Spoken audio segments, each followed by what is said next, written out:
Good morning. Beis, volume 3. We're on page 1229. The beginning of the new paragraph on 1229. Okay.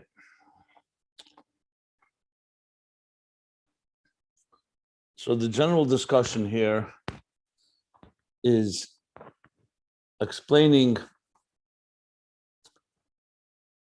the different levels, progressive levels of maturation, growth, development of human emotions. But now we're speaking it through the context of Neshama Elikis, the divine souls, stages of experiencing godliness emotionally on the level of emotions. And in general, there are 3 levels: Mutfa, Murgish, and Muskel. Nihi, Chagas, and Chabad, all within Midas. This discussion began back on page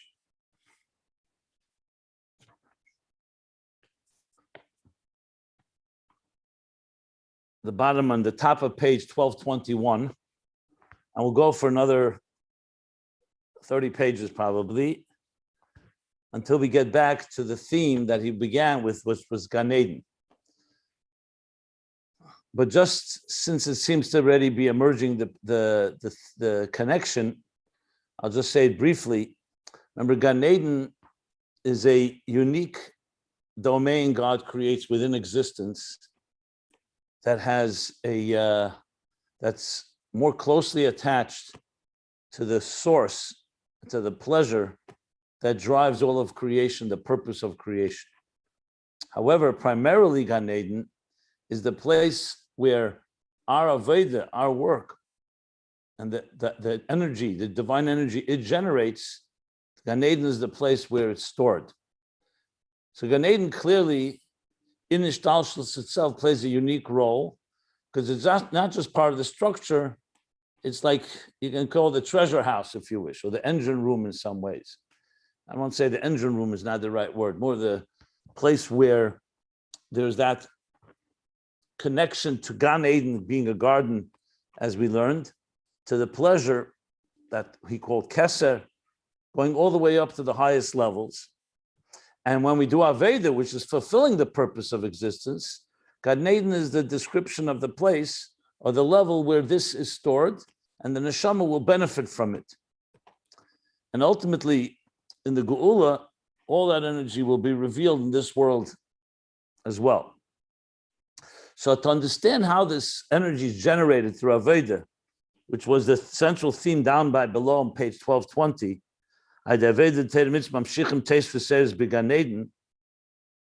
so to understand that,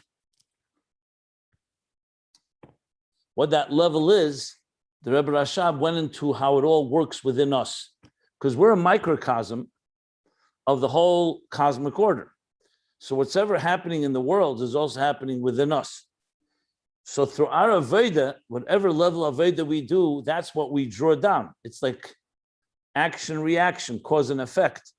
The energy, the work you do generates something very commensurate to your Aveda. So therefore, understanding how we refine ourselves and we go through the different levels of connection is going to also explain what do we generate in the process.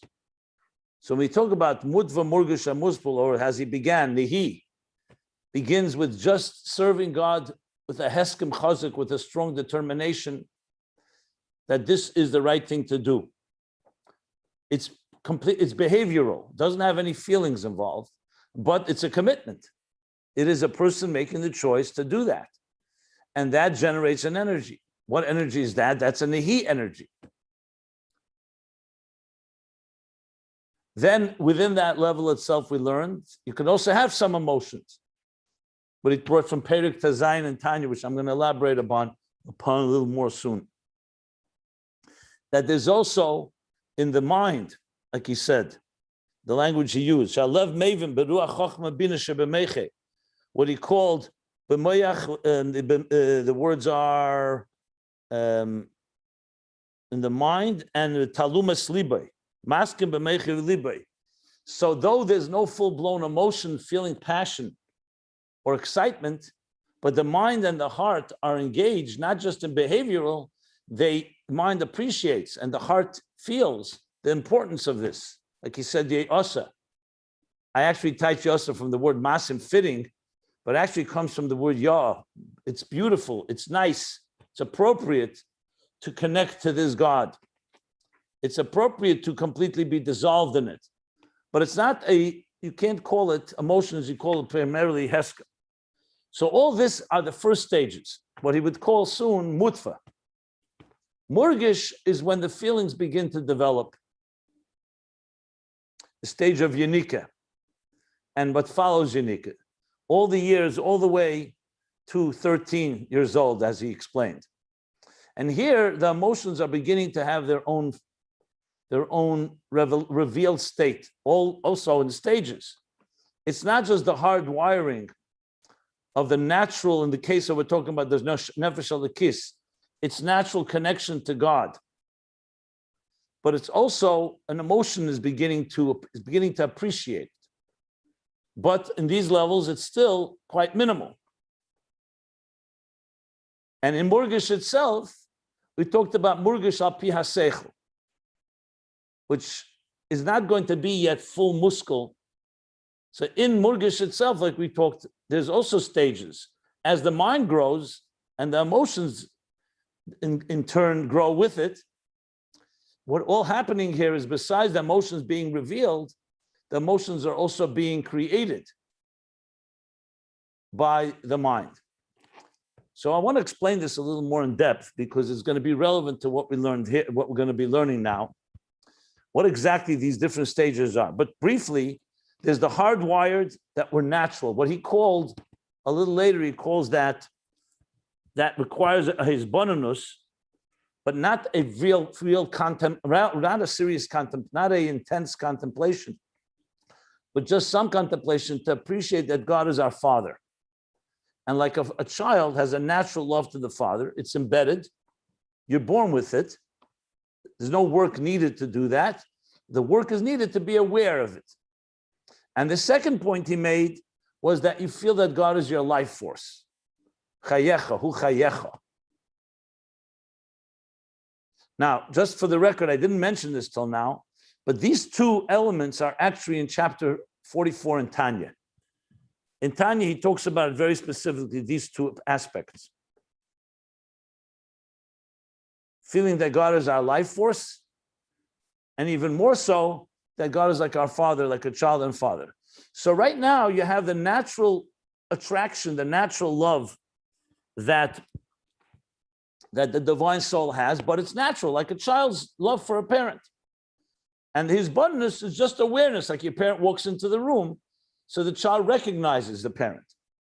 So there is a bit of seichel, but it's all around essentially the natural love.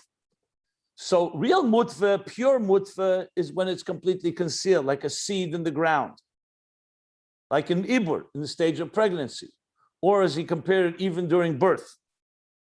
Said miyat shenelad, yeshna boy rakshem betachlis hakatnus vehelam. I'm reading at the bottom of page 1222. But as soon as the child begins to grow, then the seed begins to sprout. In emotional terms, it means zah, which is compared to growth. We talked eitz hasada. It's not a tree yet, but it's beginning to sprout, and there's something gets revealed. And that's moving into the level of murgish or yanika, stage 2. But here too, it's still very, very negligible. The yanika is growth, like he explained on page 1223 I'm looking at now. But it's still in a childish form. But you see something already. You see emotional reactions. You also see somewhat of recognition. And it continues to grow through ages. Well, we know 1 and 2 is Yanika. Then after Yanika, ages 3 and 4, he says. And this is called Midas Bechlal, Murgish Bechlal. So there's something now felt and sensed, emotions. Good. Now, there's nothing new in these emotions. They are the same embedded emotions as they were when they were concealed. It was like the seed was in the ground, and now it's sprouted. So he makes it clear that nothing has changed in the personality and the hardwired characteristics, emotional characteristics of the human being have not changed. They've just become revealed. And then he continues to speak about how the mind, as the child matures, comes to the next stage around 6 years old, where he can do a transaction. His yes is a yes and a no is a no, because there's already more recognition. And thus the emotions are also becoming more defined. But it's still the age of chinuch and education, which means he's not yet responsible for mitzvahs bin atera, only responsible midrabanan because of the mitzvah of chinuch, of educating. So he said he knows right and wrong, which a baby doesn't know. But he doesn't really know the mila of right and wrong. He knows it more in a behavioral sense, but he understands this is right, this is wrong. Just like a child may understand that wealth is good and poverty is bad, but he cannot yet be responsible to go pursue wealth and to protect wealth. The example that he gave, I'm talking now the example he gave on page 1227. So I'm just combining everything we've learned here. And then he introduced another level called murgish. The words he used exactly is murgish shemitzad haseichel. Now we're getting to a point where the midas, the child or the nefesh halikis, is not just driven by its natural emotions and somewhat guided by the mind to make it aware, like we spoke about, but there's also a seichel beginning to develop, and that seichel appreciates and is able to contemplate on something that is divine. And we've discussed on page 1228, where we are up to now, the different hisbonenus, contemplation. Now, this is not based on the natural midas. We're not talking about appreciating that God is our Father and our sustenance. That's still an instinctive and reflexive and emotional, natural part of a human being, of the divine soul. That's connected to godliness. Here we're talking that you're now contemplating on God himself and God's creation and how he created, and now it's all nullified before him.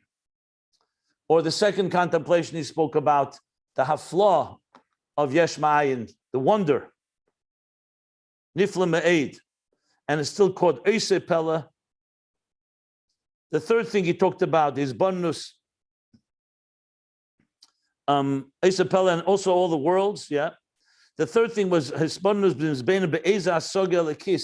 to some specific divine idea.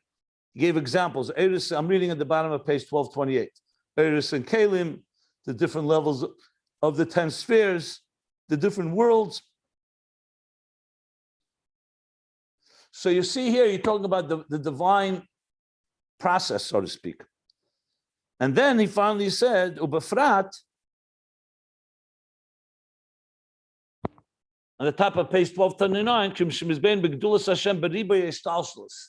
the greatness of God in the multitude of ishtalshlos, all the levels from the Tzimtzum Arishan all the way to Malchus of Asiya. And all this stimulates more love for the divine, not just the natural love. The natural love, let's say, of a child to a father is a relationship like we spoke about, survival. It's his survival. This is his father. This is his life force. So he's not really thinking about the father per se, not vis-a-vis himself. Now we're talking about the godliness within existence and beyond and so on. We're going to learn that this too is going to still be what he calls, this is still murgish mitzad ha-seichel. Then there's going to be the seichel mitzad seichel. We start contemplating, that's going to be on the bottom of page 1229. We haven't reached there. It's going to call this pnimius hamoichin. This is chitzenius hamoichin. And then it's going to come pnimius hamoichin. We begin to contemplate on the divine complete distance from existence. This is also, yes, that all of existence is nullified before God, but it's still in relation to it. And then we're going to learn is bonus ba'atzmus, how it's completely removed from everything. We'll talk about that when we get there. And that's going to be called a full-blown muskal. So all this is within Murgish itself. In a sense, you could divide it into two levels. One, that the mind is being there to just make you aware of the natural love you have for godliness. And the second, the mind is actually creating emotions because you're contemplating on God's greatness. The four different aspects that he spoke about here in the last paragraph that we learned. And this is the second stage called Murgish. This is Murgish mitzad ha-seichel. Murgish mitzad Murgish is more than natural feelings. And you have a little contemplation, like I said, that God, I'm quoting straight from the words, Murgish, where you feel, like ikrizes hatfa, the natural, and therefore you're drawn to it because it's the source of your life, and yira, you're avoiding anything that may be dangerous to you. The seichel huraksham is beinish zeu achayish alei. So there the seichel is only that it's your sustenance. And then that's murgish shebemidus. And then comes the murgish mitzad ha-seichel, what I just explained, hakara sichlius, that there's a new love that's awakened and created due to the contemplation. But it's still, as we'll learn later, not the ultimate, but something now has been created. Now, the reason I summed it up is besides, it's always good to sum up, but the parentheses that we stopped at in last class, I want to know now, give an introduction before we understand that. And it was good that I did the research and looked into it, because this is really the basis of this is two chapters in Tanya. One we already learned, chapter 16, and another chapter 44. But in order to understand, I have to give a little introduction to what it says in Tanya there. You can look it up in Tanya, but very much so, when you look at it, you'll see all these pages are essentially an explanation in Tanya. Though he doesn't say it explicitly, he just quotes the Tanyas. But when you look at it, and then you see this, you see what's going on. In addition, the Rebbe Rashab refers to a mimer from the Tzemach Tzedek. You'll see in the parentheses that we're going to learn soon. He writes, Hagah bedrush v'chi yimker. That's a very famous mimer. The Alter Rebbe, the Tzemach Tzedek calls it a drush nichbad, a very honorable, a very sophisticated, a very noted mimer that the Rebbe, Alter Rebbe said in Liyozhna, which means in the early years. Tzemach Tzedek has it published with many gloss and explanations. So he refers to that too. Those were the hints that I looked up to be able to understand the picture a bit clearer. So here's the story. And this is very fundamental. In Tanya, when he's explaining how we get close and how we can relate to godliness, and we're talking about all human beings, even people like ourselves, not a tzaddik necessarily, but like Sefer Shel Beinim, Beinani. A Beini who has a Yetzer Hara, a Nefesh Habamis, an animal soul, but also has a divine soul. And the Beinani, the ultimate Beinani, is someone who lives a life of self-control and discipline, where he's able to keep the animal soul at bay. The thought, speech, and action of this human being is pure, even though within him he has a voice that tempts him all the time. Now, in understanding this this human being, we have to figure out a few things here. Since there's an animal soul, not everybody's capable of reaching the highest levels of Ava v'Yira. So though there's a mitzvah of Ava and Yira, to love God, to fear God, but not everyone can reach that level. So chapter 16 concerns itself with this question. And chapter 44, 43 and 44, I should say, continues the theme to some extent. I'm only going to address it in the context of what we need to know here. There's a lot of more details.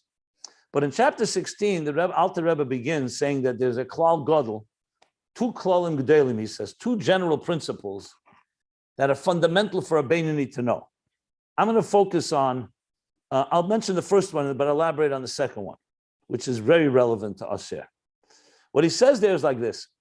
The first klal gadol is to know that it's not just a behavioral thing. that we're expecting, that a Beini just every time he has a Yetzer Hara is tempting him, he exercises self-control and stops the Yetzer Hara. The goal is also to work on yourself, that the discipline should come easier. It shouldn't every time be a full-scale battle. And for that, that requires working on your emotions, meaning contemplating on godliness and trying to feel godliness. Because the goal is to change you as a person, not just to put on a Band-Aid, and it's not just about self-control and pure behavior. Now, to the extent how much one can do that, that already depends on each individual. But that's why we're expected to learn Torah and to try our best to have some feeling for godliness. The best we're going to get to what that means. Because you could argue, you know what, that's for tzaddikim, or that's for people on a high level. I'm a servant. Just tell me what to do, tell me what I'm not supposed to do, and that's it. But the Alter Rebbe does not suffice with that. It's not enough to just be pure Kabbalah Sel, blind servant, and just behavioral action. So the Beini also works, and God has given you faculties. So we learn Torah, we contemplate on godliness, we try to feel it as best as we can. That's Klal 1. Klal 2, the second principle, fundamental principle, says the Alter Rebbe, that even if someone does not achieve that type of level of emotional experience, just like we have an emotional experience with things that are in the physical world. You eat something, it's not some abstract feeling, you like it. You're someone in your life that you love. There's an emotional attraction to that person. So the Alter Rebbe's words, I'll just read it inside. The exact wording, he says. In the Klal, the second Klal Gadol, he says like this. V'yesa kein tzarich le'eder Klal Gadol, ba'aveda lebeinanim. Shegam im ein yad sichle v'ruach b'nosei maseges. That even if the capacity of his mind and ruach bina, and the spirit of his bina, he does not have the capacity to understand the point to give birth to avos Hashem b'izgalus libay, that his heart should be literally burning with fire. His heart should be burning like a flaming fire. That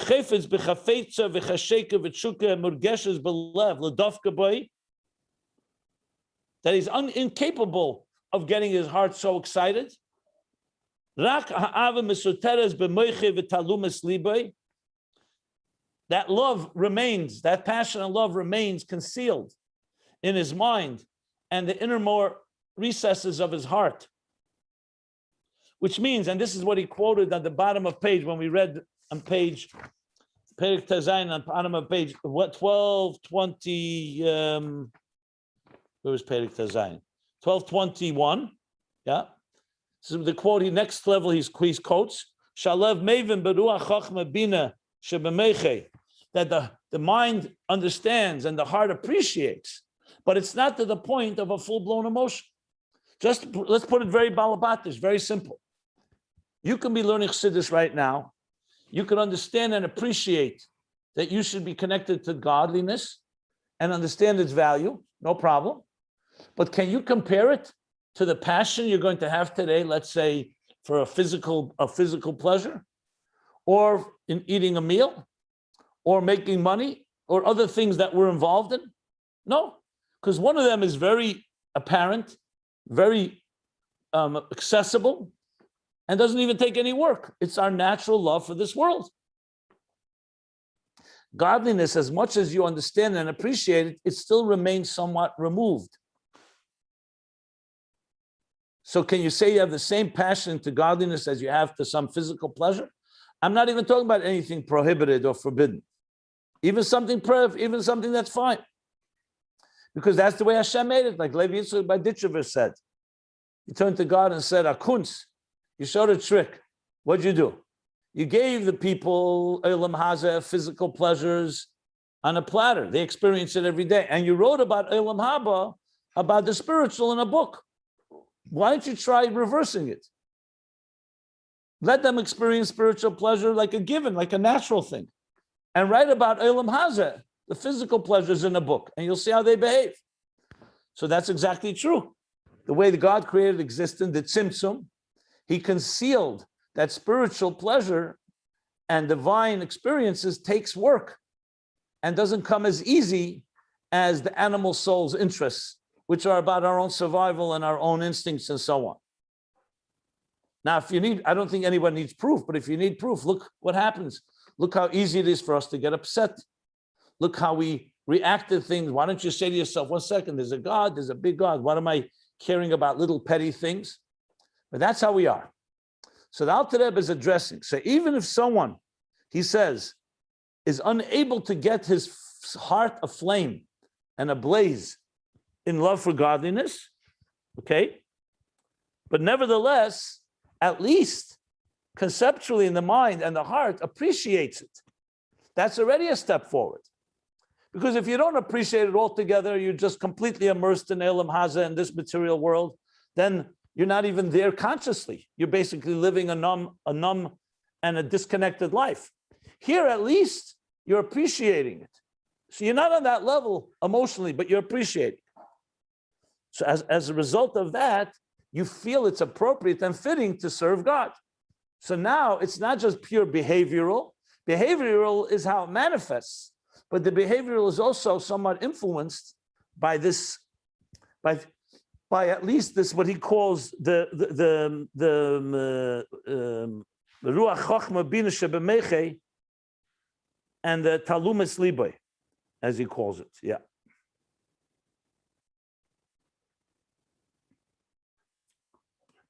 So this is the focus in chapter 16, the continuing part of the chapter. You'll soon see how relevant it is. I mean, it's already relevant, but I'll explain it even further. Okay, and then he goes on to speak about it more and how much of effect it has on us, that in general, Ava v'yira are like wings that carry our mitzvahs upward, which means they generate that divine energy we're talking about. But in this case, you are not experiencing it fully with your emotions. You're experiencing somewhat with your conceptual emotions or your conceptual mind, as he said. Now, at the end of the Perek, Alter Rebbe says that this is the meaning that Kadosh Baruch Hu mitzarfa machshava teva, Kadosh Baruch Hu mitzarfa lamaisa. That a good thought, and he explains a good thought are these thoughts, the mind and the heart that's appreciating godliness, even though it's not fully aflame. So God does, what does he do? He connects and because that's bringing you into action, that you're fulfilling what God wants. Okay, so therefore the Eibishter now fills in that last piece. What's the last piece? That you should get all that revelation stored for you from the Ava V'yira that you're not having right now. That's what HaKadosh Baruch Hu, that means mitzarfa l'maisa. He takes your machshava teva and he connects it to maisa. So he says,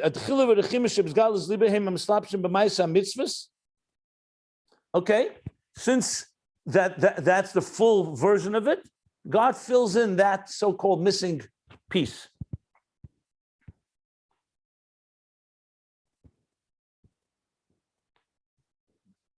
And that's called machshava teva.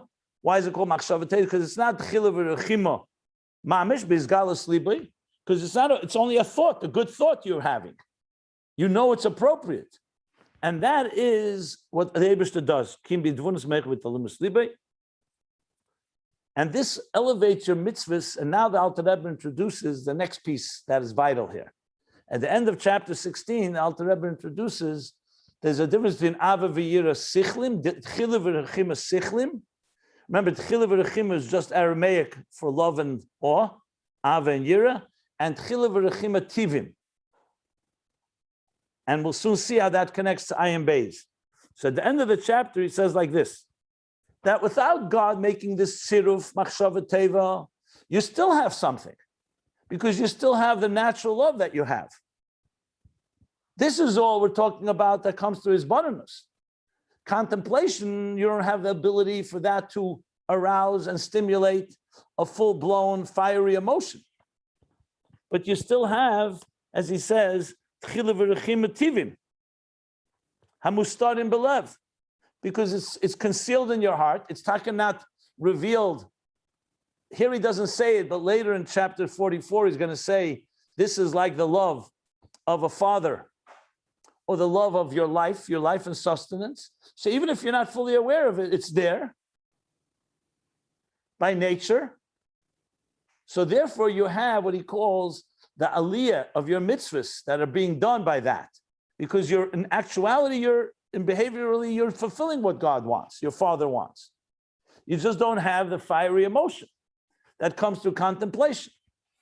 So therefore it says that your mitzvahs, he says, your Torah mitzvahs go up to the world of Yetzirah. That's what he calls the Tchila V'Chima Tivim.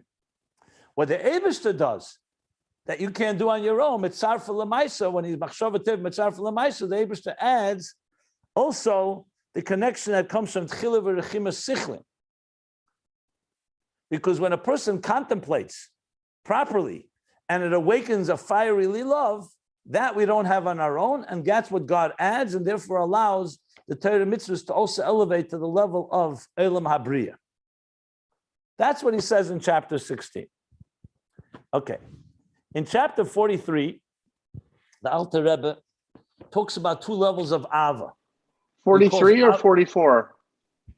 43, and then it's going to continue in 44.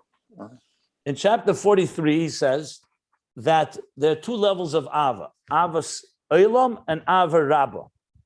What he says there is the following. Avas Elam, as the word implies, Elam, it says, I'll read it inside, so I don't miss any words. In chapter 43.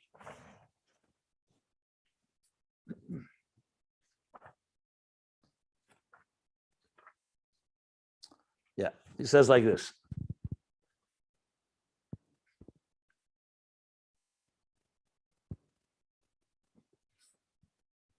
Well, he starts with Ava Rabba, so I'll go in the other order.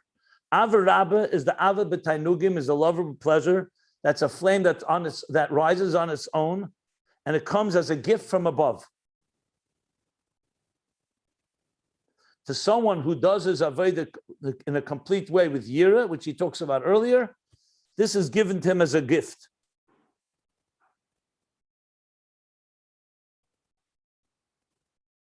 And this comes from the world of Atzilus. We talked about Yetzirah, Abriya. This Ava Rabba comes from Atzilus. We'll get back to it. I'll tell you why I'm mentioning it shortly. Okay. Ach Avas Elam, Ava Rabba means a great love. Avas Elam, he says, here at least he explains it this way. Haba mihatfuna v'das begdulas Hashem ein shtei baruch hu. This comes through contemplation. This comes through an understanding and an awareness and a perception of God's greatness, of how he transcends the worlds, fills the worlds, and everything is nullified before him.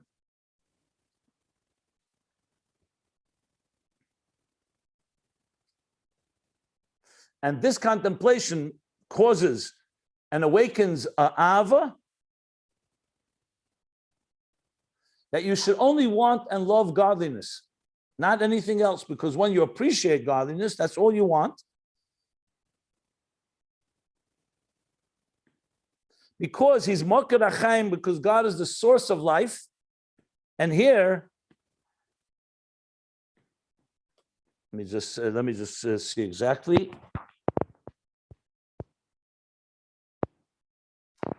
Yeah.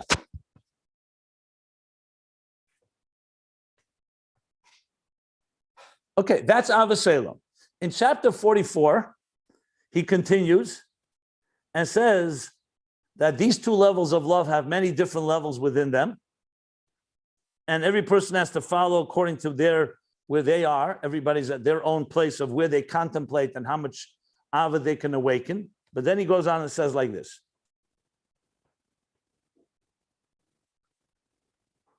But one thing they all have in common, no matter what level you're on,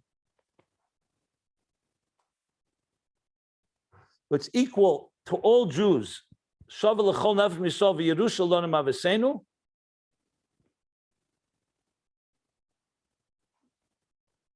is what it says in the Zohar, he believes.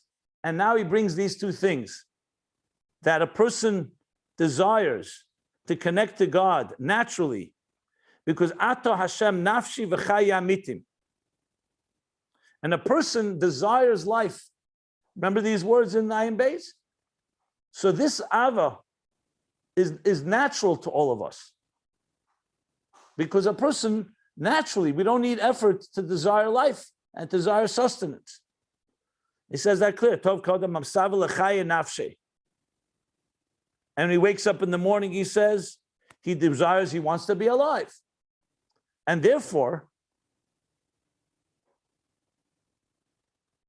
when he knows and is aware that God is the source of life, he naturally is drawn to it.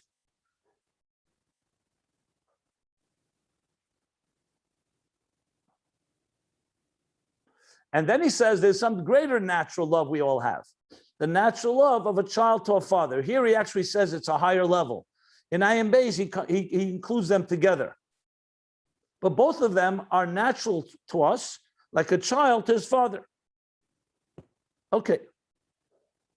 So since we naturally have it embedded within us, it's wired within us, essentially. So now the question is, how much can you reveal it? So then the Alter Rebbe continues, and here's what he says. Now, when a person continues to contemplate, it makes it easier and easier that this should come naturally to him. So though he doesn't directly refer to chapter 16, but the Rebbe Rashab in the parentheses does, and says that what we're learning now is connected to chapter 16. Okay. And because he brings Machshava Teva Kosh Baruch Hu Mitzar for L'Mayis, he repeats some of the ideas from chapter 16 in chapter 44.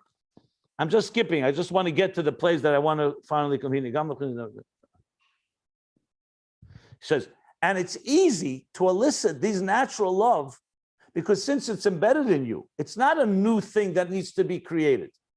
It's a natural love, like we learned in Ayin Beis.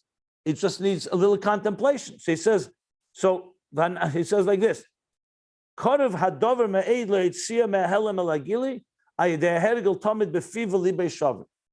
So by us constantly training ourselves to be aware of this source of life that God is, and He's our Father,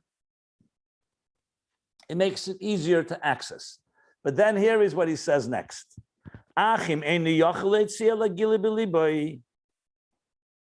Even if he's unable to bring it in a revealed way, literally what he says in chapter 16.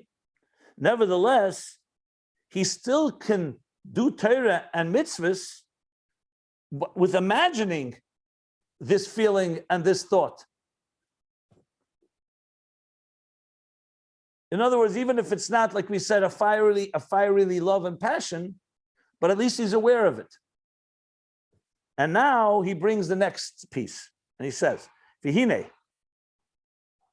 these two levels of Ava, which is both the natural love of a child to a father, or the other way around, the natural love for life, and God is our source of life, and the natural love of a child to a father, even though they are Yerushalanu, which means they're part of our heritage, means they're embedded in us, like natural within our souls, and also the yira that comes from not wanting to be separate from our source of life or from our Father. Here is where he says, Afal Pikain, Eina Nikrois b'Shem Tchila Rechim Ativim, Ela Kashem b'Meiche Machshavte Levad.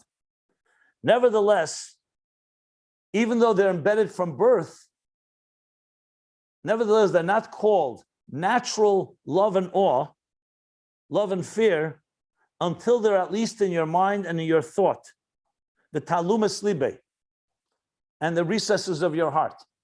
Exactly what he says in chapter 16. And then, as we said, then your avodah elevates to the world of Yetzirah. I'm reading straight from Tanya, chapter 44. Then he says the next step, Aval kashehem b'izgalus libe. When they are in a state where they're revealed, which means they're revealed because you're now also using your mind beyond your natural wiring. You're using your mind not just to think about that God is your Father and your sustenance, but to think about the greatness of God. That reaches a higher level. Then the midas are called ru'usa de liba, and their location is in the 10 spheres of Bria. And they elevate your Torah mitzvahs to a higher level because they're not just based on your natural instincts.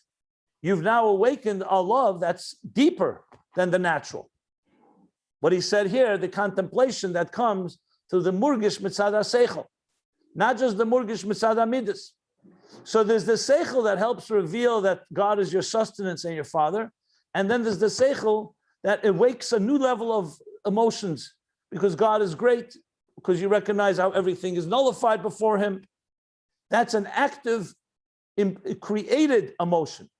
So the mila, the advantage of natural, of course, is because it's embedded in you. But the downside is something that's embedded is not as powerful as something that you create. Because when you create it, it consumes all of you, like he's going to explain afterwards.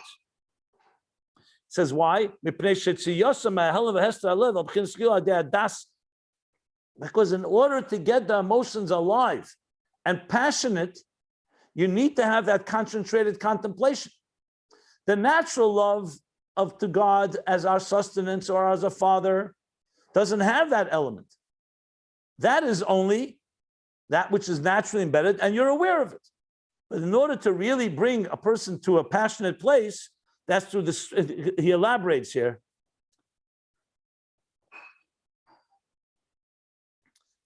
Well, actually, one second, I should correct myself. There's two stages here. He says that yes, this contemplation now that God is your father and God is your sustenance in a very profound way, like we learned. So that brings, he says, and that elevates so really, I should say there are three levels here.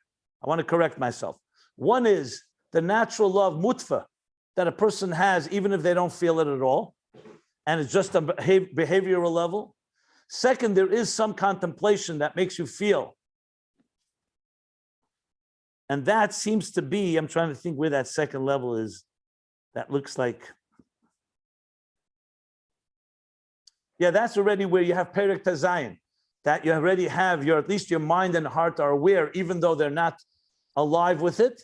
And then comes a level of contemplation that really makes them come alive.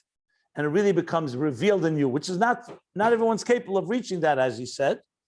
But that is a level, and that, he says, elevates the Torah mitzvahs to the level of Bria, because Bria is where Tchila v'Rechima Sichlim reside, because your Seichel is now a big part of it.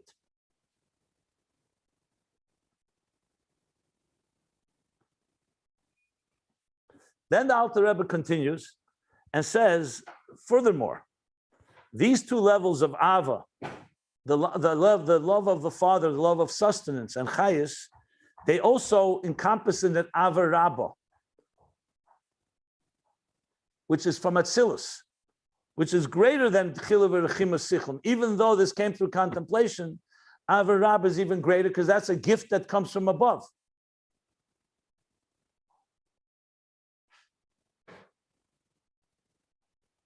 So then if that's the case, why do you need Avas Elam? Why do you need to contemplate?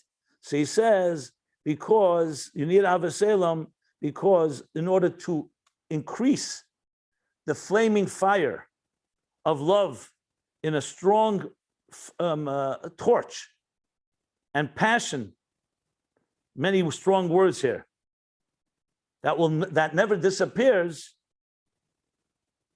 That only comes when a person contemplates and are conscious of it. In other words, that love that that's wired within us doesn't have in that type of passionate fire that comes through contemplation. Sometimes in Chassidus, some Tzaddik explains the difference between loving your siblings and loving a spouse. Loving your siblings is love, but it doesn't have the passion that comes with the spouse. Now it's interesting. Your siblings are natural. They're biological love. A spouse you once didn't know, but there's something that happens when you are actively generating it. And it's not just coming from your natural wiring that consumes the person. And that, and that has a strength that is even stronger than anything that's natural. Okay. Now, you'll see in a moment why this was so relevant. I know I elaborated a lot, and I hope it was clear. So basically we have like this. We have, to break it down, natural love, what he calls the love for life. God is your life and sustenance, and God is your father. So there's a natural love of a child to a father. That natural love can be concealed completely, like a newborn baby. It's completely concealed. That's one. Or that natural love can be revealed somewhat when you become aware, like, this is your father. You think about it. Or it can be revealed even more when a person really thinks about it some more. But then there's the love that comes that's not natural.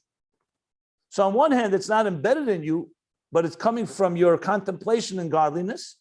And that awakens a whole different level of passion that's greater than that which is embedded within you. And you need both to be, obviously, to be the complete picture. That's in short, what he says here. Now, there's an interesting footnote from the Rebbe on this Tanya in chapter 44, where he says that from the language, it appears that you could also reach this flaming, fiery love, even with the love to a parent, or the love to for your life force. Why? If you can contemplate on godliness, that God is your parent, but not just as a close parent, you realize God's wonder and a flaw, then that could also arouse a very passionate, fiery love. Sometimes the two types of love are compared to Ava Kirish Be'esh and Ava Kemayim. What's the Lashon? A love that's like water, that doesn't have fiery passion. It's more calm, but it's more natural. And a life like fire is not natural, meaning not biological, but it is much more powerful and passionate. Now, with that, we'll be able to understand what he's going to say now in this parentheses. But before I go to that, I want to just say, so now in relation to Ayin Beis, here's the word. Mutva murgish muskel. So we know mutva is very much natural. It can be completely hidden. It can be somewhat revealed. Like he said earlier, chapter 16, that there is something in the mind and in talumas libe, in the recesses of the heart, but it's still not fully a revealed love, a revealed emotion. It's saying it's appropriate. Your heart and mind both feel it's appropriate and fitting and beautiful to connect to God. That he calls mutva. He called both those levels mutva. Murgish is already a feeling, but he also said that the feeling that you feel and know that this is your father and this is your sustenance is also part of murgish. And the seichel is helping along because the seichel is making you aware. But then there's a murgish mitzad ha-seichel. And that is already moving away from your natural, and you're contemplating on godliness himself, on godliness itself. Like we said, the 4 different ways of contemplation. So that's all still murgish mitzad ha-seichel. That's what we've learned so far, and that's the context with Tanya. Now, generally, Asiya, Yetzira, and Bria is Nihi, Chagas, and Chabad. So that's why Tchila v'Rechima Sichlim is Bria, Tchila v'Rechima Tivim, natural, is Yetzira, as we learned. So he really doesn't speak about in Tanya, at least in this chapter, is about Asiya, pure natural behavioral without any emotion. Tanya is always talking when there's something a little more than just pure behavioral. So I just wanted to point that out. So he's focusing more on the Nihi, on the Chagas with the Nihi, and on the Chabad. But in Chabad itself, there's the Murgish Mitzad HaSeichel, and we're soon going to learn there's Pnimius HaMoich. But with that, we're not up to now. So now, even though it's 10:30 already, let me just read the parentheses at least once and see if you have any questions. It says like this. So, Kol Zeh Yiseder Sa'ava, I'm reading the 4th line on page 1229. The pages are on ayinbeis.com. It says, all this that we've talked about is awakening of love that comes through hasog and hisbanus, through comprehension and contemplation, not through natural, but the contemplation on different levels of godliness, or how the wonder of God's creation, or like he said, how everything in existence is only a reflection of the divine. So he says now in the parentheses, B'sefer shel Beinim Perek Mem Daled, which I just summed up or more at length. In chapter 44 of Tanya, he says, the avashai des bonus the chiato avinu, v'chihu chayecha, the love that comes through contemplating that you, ato avinu, you are our father, v'chihu chayecha, and he is our life force, our sustenance. Remember, we learned that as being the contemplation that is connected to your existence. He says in Tanya, Nikraim tchiler chimativim ele kishehem b'meichel machshavte levad. Ain't a Nikraim, I'm sorry. They're not called natural love and awe until there's some awareness of it in your moyech machshavte levad. Amavur b'pterik tazayin. So he's clearly stating that which says in chapter 44 is referring to that which says in chapter 16, that it's only a machshava. That's when it's called natural. But when these emotions come alive and they're revealed, they're not just in that state where your mind and your emotion is saying it's fitting, it's appropriate, it's good to connect, but you actually feel it. Then it's called nikra ru'usa deliba. Then it's called the desire of the heart.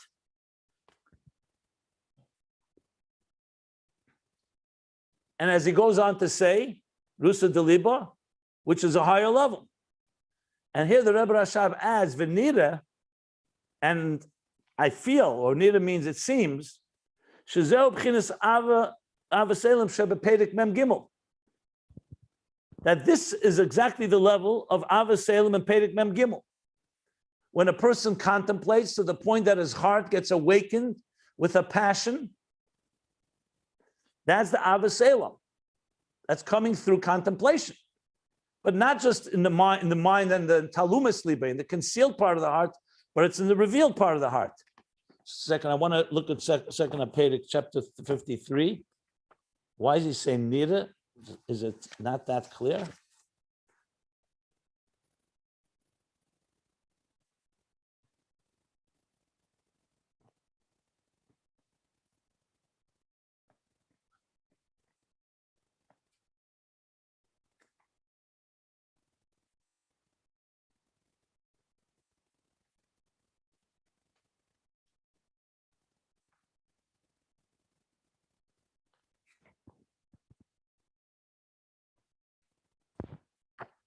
Okay, that's what he says. Near that's Avos Elam. Okay. In the Maimer of Eilish Shmois, he talks about it. I look there, not sure exactly what he's referring to, but I have to look a little more. But that's what he says now. So now, what do we have from this? That there's two stages here. One is called Tivim, and one is called Sichlin. Yitzira and Bria. So when you contemplate about the natural love within you, which is Ha'ata Avinu, father and life force, then it's only called Tivim. But when they're revealed, they're called Rusa Deliba, Sichlim. So the question, it seems like he's saying, is that consistent with what we've learned here? Because here he said the following, that the natural is still murgish, which means still in a state of natural state. Because it's a natural love, but it's being felt, you feel it.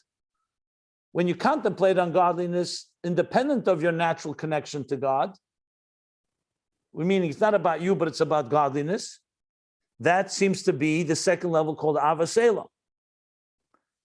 So what it seems like he's going to say now, Lufia Mavur Khan, and according to what's explained here in this Maimer, Tzarech Leimer, Shakavona Sham be'inyan Tchila v'rechim ativim, Hainu b'chinas mutva. You have to say that what it says there in Tanya about the natural Tchila Rechima, the natural that is due to Ata Avinu and Hu Chayecha, that's the level of mutva. And then he says, V'kach kosev ba'agah b'drush v'chiyimker. And so is written in the Maimer of the Tzemach Tzedek's Hagah, I mentioned, in Mishpatim, Ereter Mishpatim, where he says that's the natural connection. But the higher level, when it's revealed in the heart, that's the level of murgish, of feeling. So in other words, that which we said before, murgish, he's saying is really, according to the Tanya, is really mutva. It's natural. And if you want the level of murgish, you need an ava v'yira that's revealed in your heart. It's not clear to me, does he mean the revealed in your heart as the Father and the life force, or is he talking about his galus lev more than that? That's not clear to me. But it seems to me that it's the reveal, that there's the natural love which not revealed, there's the natural love that is revealed. And then he goes and says, the next level, the murgish mitzad ha-seichel, not the murgish mitzad ha-mutva. In other words, the murgish, not you're feeling the natural love, but the love, the feeling of love that comes from seichel, from contemplation. So now he's going to qualify. He says, "Ima yesha midas hein sichlim, nikroim kan tivim." Even though the midas are sichlim, because they're coming from a contemplation about godliness, nevertheless they're called natural for two reasons. First reason is because it's coming from the intellect that's relating to midas, to existence. And to the midas, it's not moichin be'etzam, like we're going to learn soon, primis ha-moichin. Umemele ikere is galos hein ha-midas. And that's why, even though you're thinking about godliness, but it's still about midas, about your emotions being awakened.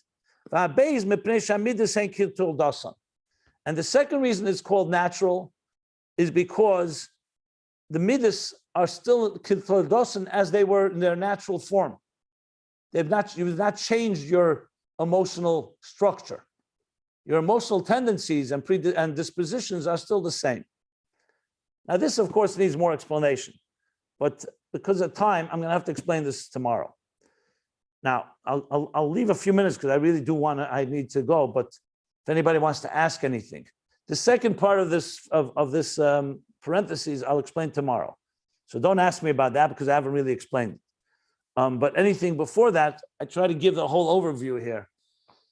And I hope I did justice to it because it's quite complex, but it's nevertheless, there is a structure here. This mutva and murgish needs to be determined exactly what that is, but we'll discuss that more. Okay, so I spoke a lot. Anybody wants to ask anything? Is this like a continuum from Avas Olam to Avarabba, like a continuum, and then he breaks it down into 4 different stages? You mentioned 3, but the 4th is the one where he injects the real Avarabba. Am I saying that right? Well, Avarabba is the gift that God gives. That's from Atzilus. That's a gift that comes after a person really does their full avodah.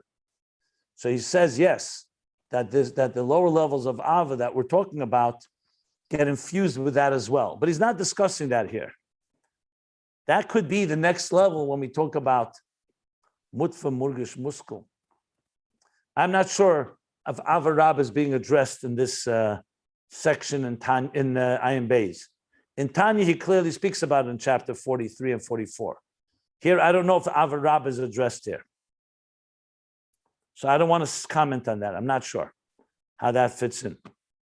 I think that fits in once you do all the stages, that would come in like from the top, that God now grants you another level of connection.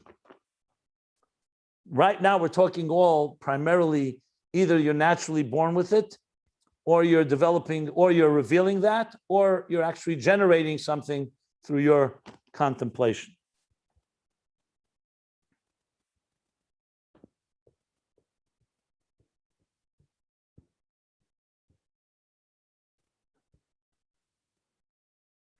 Avis Elam.